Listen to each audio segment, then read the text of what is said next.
Pescoço.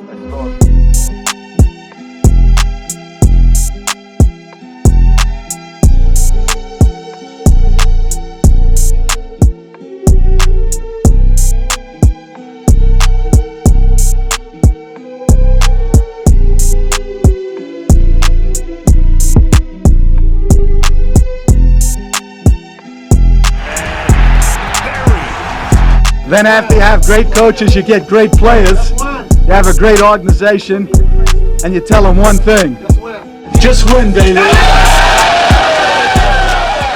What is good, Raider Nation? It's your boy Raider Alex back with yet another video for you guys. Anybody that's new to the channel, you guys love Raider related content just like this, make sure to like, comment, subscribe to the channel. Also make sure to hit that bell notification, that way you get notified every time I post a video just like this one. Without further ado, let's jump right into the topic of this video. A lot of news to get into today in day 2 of the scrimmage between the Las Vegas Raiders and the San Francisco 49ers. So let's jump right into it. Yesterday, the overall conclusion from a lot of beat writers was that the Raiders, quote unquote, won the day over the Niners, and that the Raiders were much more physical and the defense impressed, and they were able to generate turnovers, which was something very encouraging to hear from this defense. We all know we've struggled on that side of the ball for years now, so hopefully this year can be different. But in day 2 of the matchup between the Raiders and the Niners, definitely had some more encouraging news, but also had some concerning news as well when it came to our star wide receiver Davante Adams. I'm sure you guys, just like me, were really nervous as soon as you heard the notification that he was shaken up from a hit. He had to leave practice, but luckily enough, he was able to wobble off the field and what appears to be a minor calf injury, which is very good news to hear. That's the last thing this team was going to need, was to lose our best player on offense. But some of the good news is that the Raiders defense once again showed up. The defense, according to the last report I saw, recorded a total of 6 interceptions. So the Raiders did an excellent job making the 49ers quarterback uncomfortable and forcing some takeaways. And another thing that was very exciting to hear was that our 7th rounder defensive tackle Nesta Jade Silvera had himself another fantastic day in the trenches. Silvera is definitely getting me very excited. First, you had Mad Max Crosby come out and say that he's a dog, but not only that, now he's backing it up on the field where he was able to push back a player from the 49ers 5 yards off the line of scrimmage, which is just absolutely awesome to hear.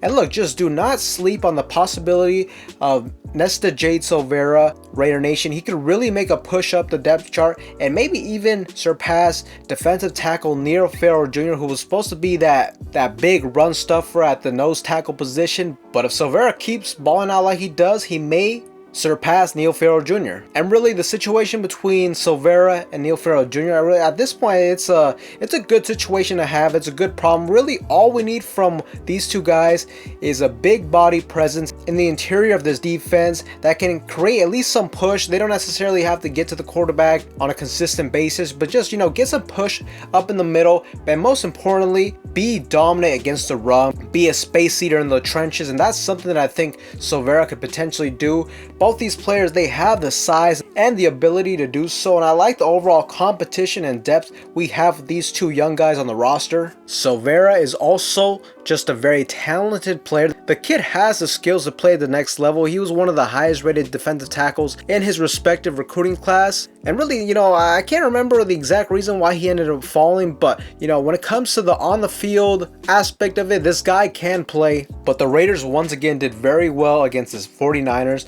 And although this technically doesn't mean anything when it comes to the regular season, it should definitely get you a little bit more optimistic about this team, because the San Francisco 49ers are a very good football team. You could argue that they would have made the Super Bowl last season if they didn't have so many quarterbacks go down last year, and they more than likely can continue to be a Super Bowl contender next year. So look, very exciting stuff to see today. And some other news that I wanted to touch on was the fact that the Raiders signed a veteran running back to this roster. ESPN's Adam Schefter reported that the Raiders have signed former Kansas City Chiefs running back Damien Williams to this roster, and with star running back Josh Jacobs still out and having yet to sign that franchise tag, I see a lot of people out there overreacting and trying to make it seem like this move means that Jacobs won't be back next season. Well, look, I'm here to tell you that, well, look, whether or not Jacobs will play next season really depends entirely on Josh Jacobs himself at this point, and the signing of Damien Williams really has zero correlation or effect into what will eventually happen with Jacobs moving forward into the next season. The ball is really in Josh Jacobs' hand at this stage of the game. The Raiders can't finalize a long-term deal with him until the following offseason. The Raiders can only offer him that $10.9 million franchise tag, where he can either accept it and play another year to prove himself to this franchise and ultimately to the entire National Football League if the Raiders and Jacobs aren't able to get a long-term deal. Or he could do the risky move where he could potentially sit out and see if this helps out his case for the Raiders to sign him next offseason. Or this could potentially break the relationship between Jacobs and his coaching staff, who then may consider trading him. But essentially my point is that the Damien Williams signing is just a signing to add depth at this stage of the game to the running back group, especially with Austin Walter's season-ending injury. And honestly, I mean, Williams might not even make this roster, so it's really not a big deal at all. But I still fully expect Josh Jacobs to sign that franchise tag and play one more year for the Silver and Black. I don't think he's going to leave that $10 million on the table. And especially too, another play that I want to talk about was running back Zamir White. Today, Zamir White looked really good out there against the 49ers. He was able to break some big runs and had himself a long touchdown run as well, according to Hondo Carpenter. And yo, don't sleep on the future of Zamir White either with this team moving forward.